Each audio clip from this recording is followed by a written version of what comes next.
Hi, this is Mrs. Verduzco, and today I'm going to be reading a story called Equality's Call, the story of voting rights in America, written by Deborah Diesen, illustrated by Magdalena Mora.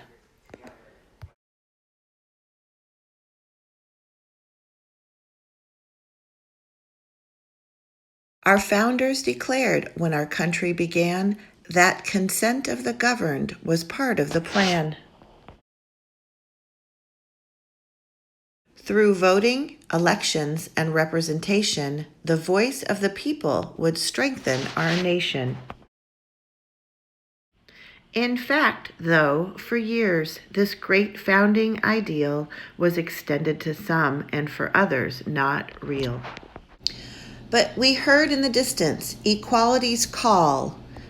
A right isn't right till it's granted to all.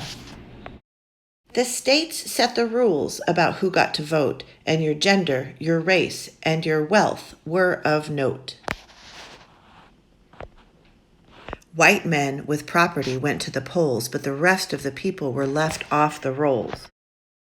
The dream of democracy wasn't yet true. There were changes to make. There was still work to do. But we heard growing clearer equality's call. A right isn't right till it's granted to all. The rules about wealth were the first thing to go. As more were enfranchised, their voices could grow, and a small group of voices was raising the fact that enslavement was wrong, an unspeakable act. Good people stood up for the truth that they knew. Abolition and suffrage were long overdue. We heard even louder equality's call. A right isn't right till it's granted to all. There was war in our nation and slavery ended. Amendments were added, the franchise extended. Now more men could vote, at least so the law said, yet denial through taxes and tests was widespread. And the voices of women were mostly omitted. In only some states was their voting permitted. But nothing could muffle equality's call. A right isn't right till it's granted for all. Suffragists didn't give up on the fight, and the 19th Amendment gave women the right.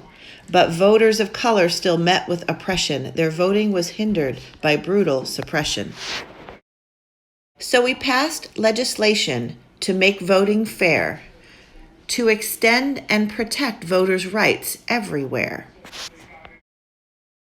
We heard it, we felt it, equality's call.